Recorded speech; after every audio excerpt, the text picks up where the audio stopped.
Disiarkan langsung dari Kementerian Kesehatan Republik Indonesia, Radio Kesehatan untuk Indonesia yang lebih sehat.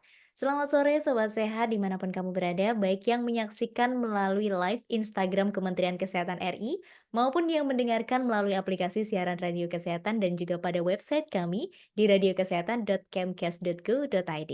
Sobat Sehat dan healthy semua, nyeri haid memang umum dialami oleh wanita, apalagi setiap bulannya ya. Namun ada kondisi-kondisi tertentu yang perlu diwaspadai agar kesehatan tetap terjaga. Untuk informasi lebih lengkap, siaran sehat kali ini akan membahas nyeri haid yang harus diwaspadai. Tentunya bersama narasumber yang seorang spesialis obstetri dan ginekologi konsultan fertilitas endokrinologi reproduksi, ada Dr. Agus Supriyadi, SPOG subspesialis FER MKes MPH. Selamat Ya. sore Dr. Agus. Selamat sore Mbak Yure dan juga para sobat sehat dimanapun berada. Gimana kabarnya Dok hari ini? Sehat? Alhamdulillah sehat baik semuanya. Alhamdulillah. Semoga Alhamdulillah. sobat sehat di rumah juga sedang dalam keadaan yang sehat ketika mendengarkan. Dan sebelum kita mulai, saya mau ingatkan ke sobat sehat bagi yang punya pertanyaan, silakan tulis di kolom komentar atau SMS WA langsung di nomor 08213636 2018. Baik, dokter. Kita akan langsung mulai saja ya, Dok, Iya, perbincangan di sore hari ini. Jadi, kalau kita bicara mengenai nyeri haid, ini pasti juga sering dialami oleh banyak wanita. Nah, mungkin pertanyaannya, yang kita awali dengan, wajar nggak sih Dok mengalami nyeri haid setiap bulannya gitu? Atau malah karena ada kelainan tertentu yang perlu kita waspadai gitu Dok? Silakan Dok. ya. Nah, betul Mbak Yure dan sobat sehat dimanapun berada. Assalamualaikum warahmatullahi wabarakatuh. Waalaikumsalam. Bahwa wanita itu selalu mengalami haid dan tidak semua wanita yang mengalami haid mengalami nyeri. Bila nyeri itu hanya sesaat, sifatnya hanya kadang-kadang itu masih normal. Haid dikatakan normal kalau dia paling sedikit 2 atau 3 hari sudah bersih. Mmm, Atau paling panjang dia di atas 7 sampai 8 hari sudah bersih. Itu paling normal. Siklusnya antara 21 hari sekali sampai terpanjang 35 hari. Dikatakan haid normal kalau dia nyerinya masih bisa tidak mengganggu dia sama sekali. Tapi manakala nyeri haid itu selalu timbul setiap kali main atau menjelang haid atau sesudah haid, intensitasnya semakin bulan, semakin rasa nyerinya itu makin bertambah derajat nyerinya. Itulah yang harus kita waspadai. Seperti itu. oke, berarti normal dalam taraf tertentu ya Dokter ya? Ber Betul, Mbak Yuri. Dan berarti tanda-tanda yang tidak normal yang perlu kita waspadai itu, selain tadi mungkin nyerinya bertambah, itu ada lagi nggak sih, Dok? Dan mungkin yang membedakan dan normal dan berbahaya, udah masuk berbahaya dan perlu diperiksakan tuh bagaimana? Nah, mungkin bisa mengganggu aktivitasnya dia. Mmm, Atau si wanita tersebut harus tergantung sama obat nih. Obat pereda nyeri, penghilang nyeri. Kalau dia sudah menghilangkan rasa nyerinya dengan obat, ya pasti derajat nyerinya sudah pas, sudah di atas 4 atau 5. Nah, itu yang harus kita waspadai. Pasti ada sesuatu yang bisa menimbulkan nyeri haid ini semakin intensif rasa nyerinya. Seperti itu. nah penyebabnya ini, Dok, mungkin juga menjadi pertanyaan ya, apa penyebab nyeri haid yang, udah perlu diwaspadai, yang intensitasnya mungkin sangat menyakitkan ya, apalagi itu tiap bulan dirasakan, apa saja, Dok, penyebabnya? Betul, Mbak Yuri. Dia juga sobat sekolah. Perlu diwaspadai kalau nyeri head itu semakin bulannya, semakin meningkat rasa nyerinya. Yang Mmm, paling sering penyebab terbanyak adalah terdapatnya kista endometriosis atau kista coklat yang sangat tergantung timbulnya dari dependent estrogen, kondisi estrogennya berlebihan. Atau bisa juga endometriosis itu adanya di dalam rahim yang dikenal sebagai adenomiosis. oke. adenomiosis itu sangat mengganggu kualitas hidup bagi seorang wanita. Bahkan di luar negeri pun kejadian daripada nyeri haid atau dysmenorrhea ini bisa mengurangi produktivitas bagi tenaga kerja wanita.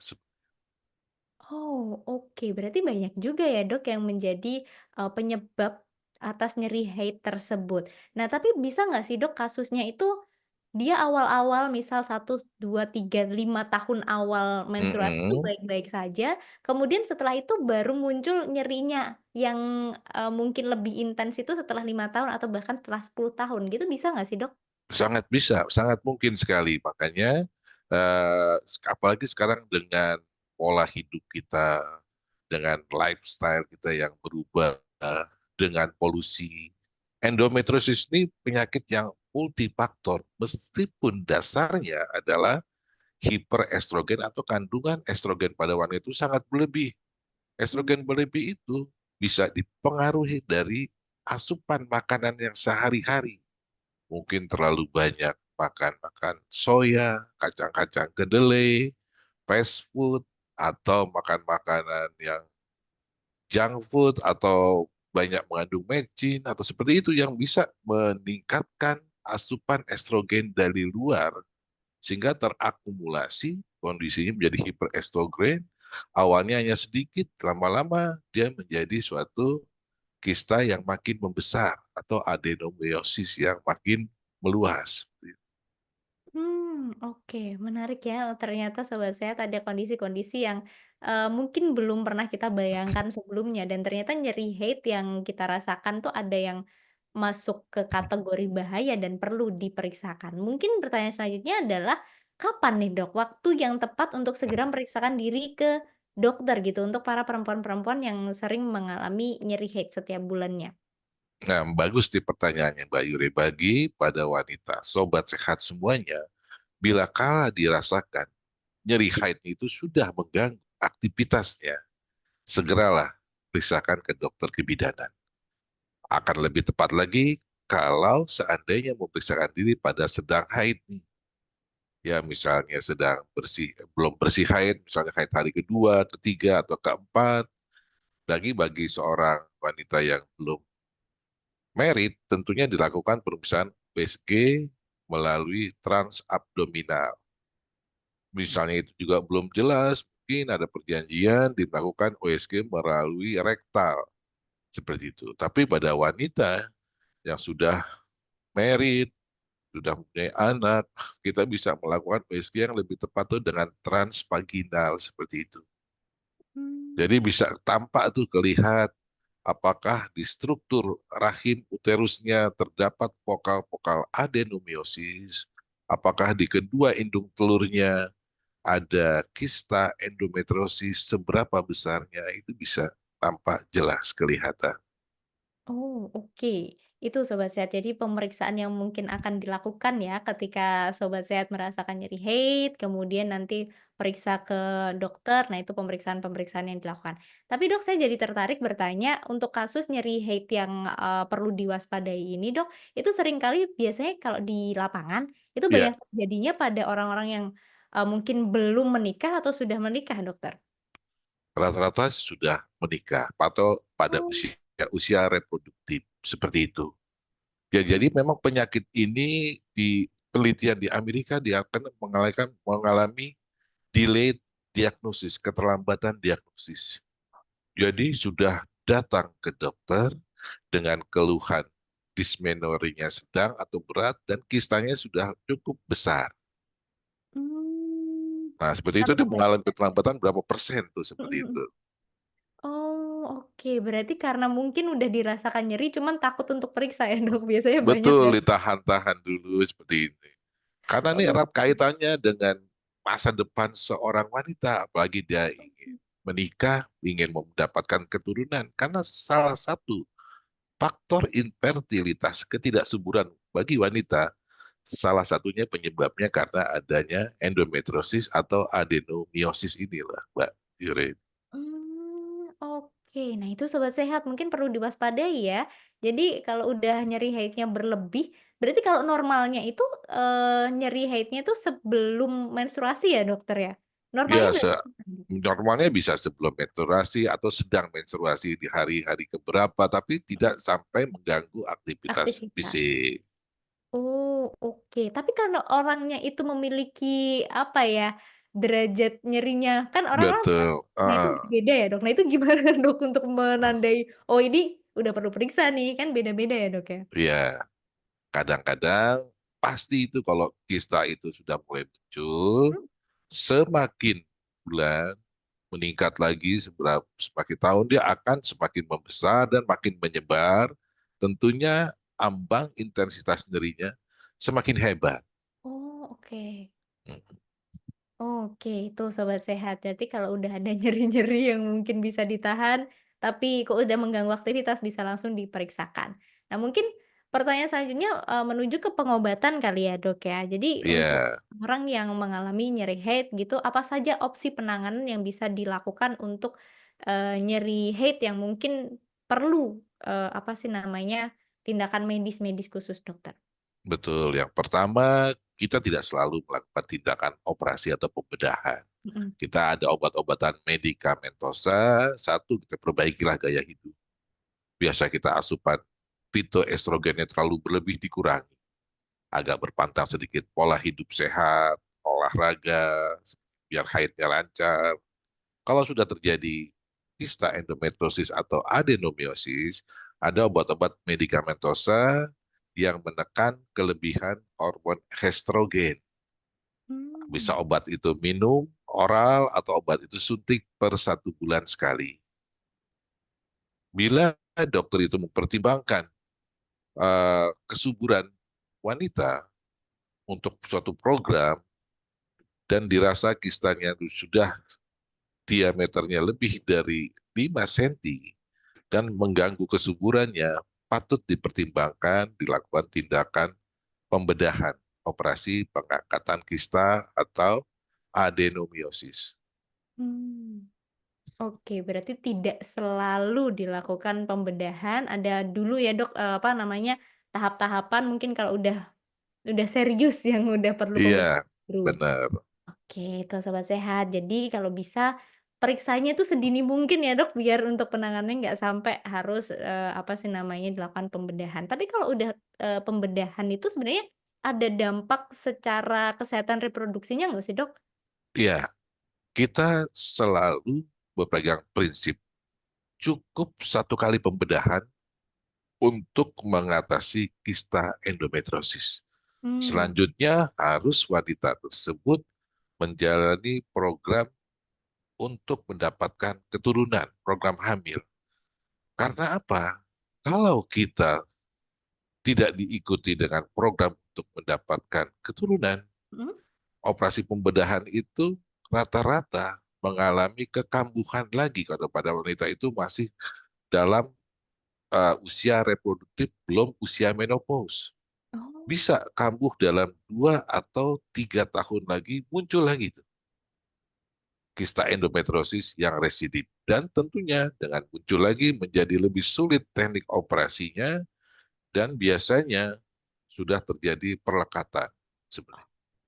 Wah, itu sobat sehat. Wah, ini mungkin informasi baru yang perlu kita waspadai juga ya. Nah, Hmm. kemudian untuk tipsnya berarti, Dok, ya, selanjutnya tips untuk mencegah nyeri haid yang berbahaya ini dan sampai, ke arah yang mungkin tidak kita inginkan tadi, Dok.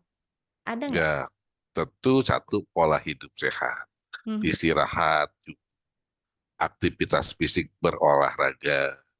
Nah, kadang-kadang juga menjaga nih berat badan kita menjadi berat badan yang ideal. Karena obesitas, timbunan lemak yang berlebihan, itu juga menjadi sumber estrogen yang berlebihan. Bisa Oh. mengganggu gangguan haidnya nanti terganggu, bisa juga kalau estrogennya berlebihan, bisa tadi menjadi pemicu timbulnya endometriosis. Kurangi makan makanan yang banyak mengandung estrogen, fitoestrogen, fast food, atau makan makanan siap saji yang lain. Cobalah beralih ke makan makanan tradisional kita yang sehat, yang segar, seperti itu. Dan juga tips yang lain adalah bila sedini mungkinlah kita memeriksakan kesehatan kita. Bila kita merasa haid kita ada mengalami gangguan, intensitasnya juga semakin meningkat, semakin awal kita tangani endometriosisnya, tentunya akan menyelamatkan nanti untuk mengembalikan ke usia produktif untuk kesuburannya sudah tidak akan terganggu seperti itu. Tuh sobat sehat, pencegahan yang mungkin bisa kita lakukan ya, untuk mencegah masalah-masalah serius yang bisa ditimbulkan gitu. Sebenarnya bukan ditimbulkan karena nyeri haidnya ya Dok ya, nyeri haid Iya, tanda ya, tanda bahwasanya ada masalah itu tadi. Pola hidup sehat itu sih sebenarnya kuncinya. Oke dokter, ini sudah ada beberapa pertanyaan dari, sobat sehat semuanya.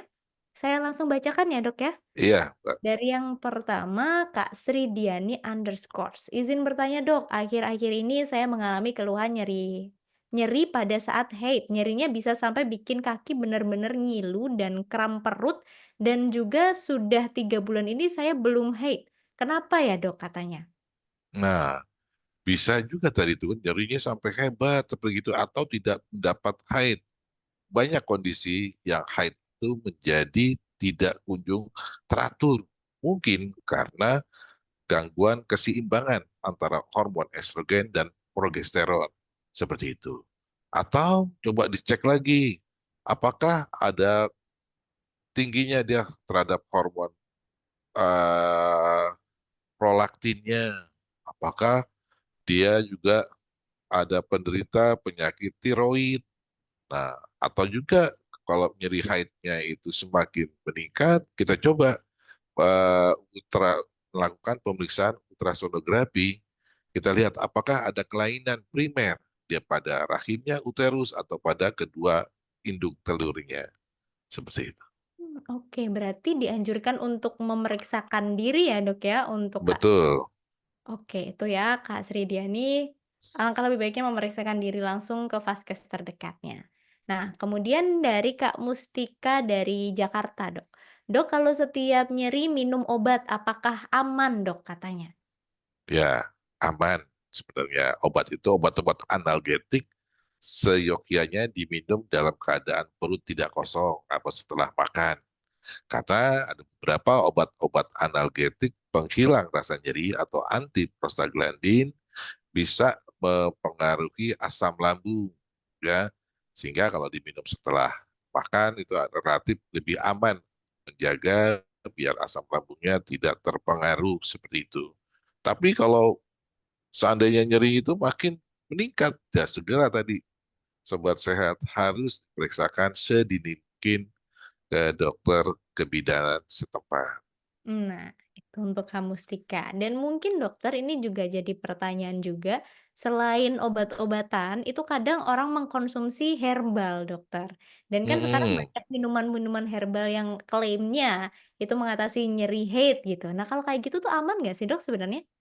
Ya, beberapa obat herbal atau jamu-jamuan itu justru juga bisa menimbulkan ketidakseimbangan hormon. Jadi Oh, wajar kalau pada wanita yang suka konsumsi jamu nih, kok haidnya tidak kunjung tiba nih dok, ada terlambat haidnya, nggak usah khawatir. Mungkin dia konsumsi jamu yang rutin dia konsumsi.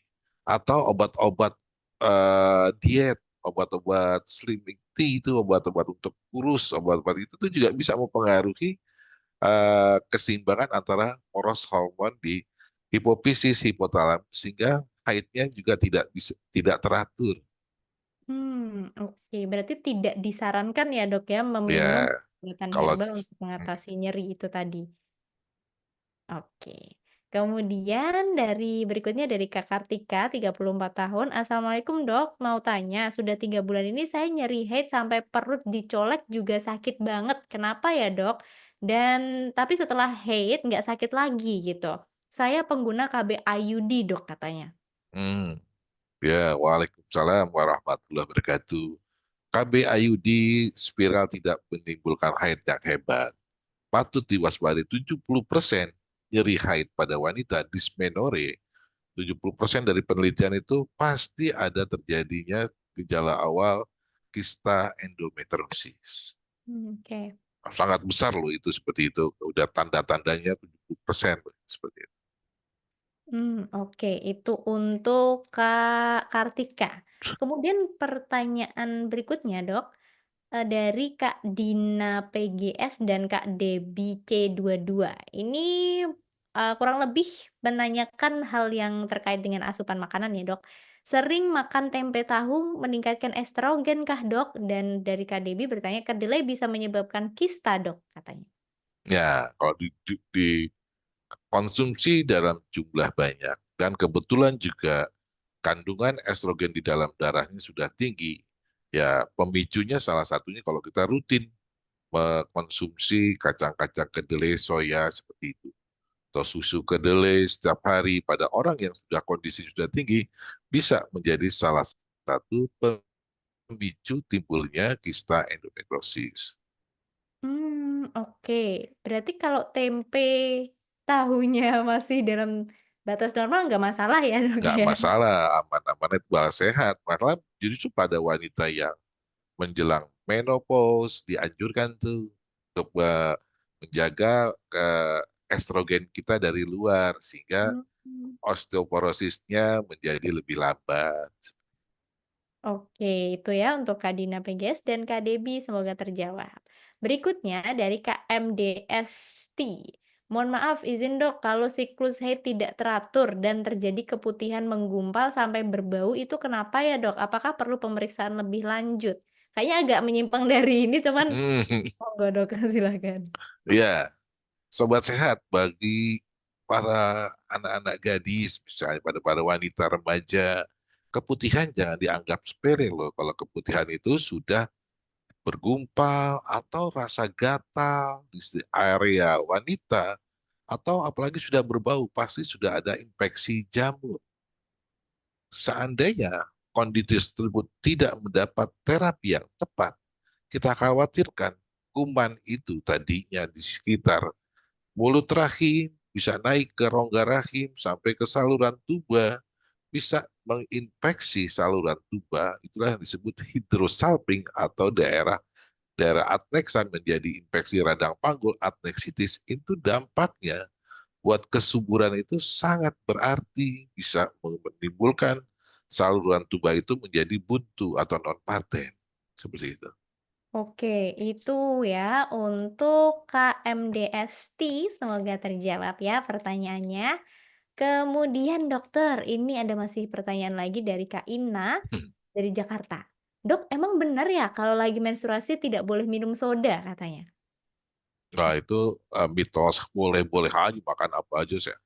Justru kita banyak harus banyak makanan yang mengandung zat besi biar mengganti kehilangan darah pada waktu haid yang banyak seperti itu. Hmm. Oke, itu ya untuk Kak siapa tadi ya? Kak Ina, semoga terjawab. Kemudian satu pertanyaan terakhir dok ya karena waktu kita terbatas. Hmm. Dari Kak Rahmabeni.hlf. Izin bertanya dokter, Hmm. saya pas lahiran SC ternyata ada kista dan langsung diambil. Pertanyaan saya bulan lalu, saya datang tunggu dok, mohon maaf. Pertanyaan saya, Hmm. bulan lalu saya datang dengan warna hitam dan nyeri serta sakit yang hebat. Itu gimana langkah yang harus saya ambil katanya? Oh, warna haidnya itu datang dengan nyeri lagi seperti mungkin aja kita lihat, dilihat lagi mungkin di kalau lebih baik diperiksa lagi indung telurnya melalui USG transvaginal seperti itu kita lihat. Ya perlu diwaspadai tadi bahwa kalau pada konsultan dokter kebidanan itu selalu berpikiran operasi itu harus lebih hati-hati karena kalau kita operasi terlalu agresif, operasi tidak kurang hati-hati, bisa mengakibatkan jaringan ovarium yang sehat akibat kista itu ikut terambil, sehingga cadangan telur pada seorang wanita semakin menurun. Nah, itu berdampak pada untuk kesuburan nih susah mempunyai keturunan nantinya. Oke, itu untuk Kak Rahma ya, Dok. Nah, untuk warna hitam ketika datang bulan terjadi karena kristalnya diambil itu berarti karena mungkin efeknya atau gimana, Dok? Enggak sih, enggak masalah. Warna merah ya, atau hitam, enggak masalah, enggak apa-apa. Ya, Mmm. bukan karena efek daripada suatu kistanya seperti itu. Oke, oke, oke. Itu untuk Kak Rahma. Ini karena kita masih 5 menitan, Dokter, satu pertanyaan lagi ya, Dok, Iya. ya, nggak apa ya. Dari Kak Evi Novianti Elsa, 24 tahun. Dok, apakah endometriosis selalu tentang siklus yang tidak teratur? Karena siklus haid saya sangat dan selalu teratur serta lancar, Dokter. Betul, siklus endometriosis tidak mempengaruhi banyak siklus haidnya. Siklus haidnya bisa teratur. Mhm, Yang mempengaruhi siklus haid tidak teratur tadi ketidakseimbangan hormon. Itulah yang biasanya banyak diderita pada wanita PCOS, polycystic ovarium. Bisa mmm, karena resistensi insulin, bisa karena obesitas, bisa karena ada diabetes, seperti itu. Emang endometriosis bisa men yang teratur, tapi kadang-kadang men yang teratur itu menimbulkan dysmenorrhea, nyeri haidnya yang siklik, yang muncul menjelang men, saat men, atau sesudah men. Itu sifatnya siklik, setiap bulan teratur seperti itu nyerinya. oke, itu untuk Kak Evi Novianti. Semoga terjawab ya pertanyaannya. Nah, karena, waktu kita sudah, mulai habis nih, Dok, ya, sebelum diakhiri, mungkin bisa, Dok, diberikan pesan sehat untuk sobat sehat di rumah terkait topik hari ini, Dokter? Ya, sobat sehat dimanapun berada, perlu diwaspadai bila nyeri haid itu setiap bulannya semakin meningkat intensitasnya. Apalagi kalau sudah mengganggu kualitas hidup, mengganggu kita aktivitas sehari-hari. Segeralah periksakan diri ke dokter, ke klinik terdekat. Alhamdulillah, rata-rata dokter kebidanan sudah dibekali ilmu tentang tata cara mengatasi tentang endometriosis. Karena semakin awal kita tangani, semakin baik prognosisnya untuk kesembuhan penyakit dan terlebih lagi untuk meningkatkan uh, fungsi reproduksi wanita agar dia tetap subur, mampu mendapatkan keturunan seperti itu. Oke, itu tadi pesan sehat dari Dokter Agus. Semoga sobat sehat ya bermanfaat untuk sobat sehat semuanya perbincangan kita.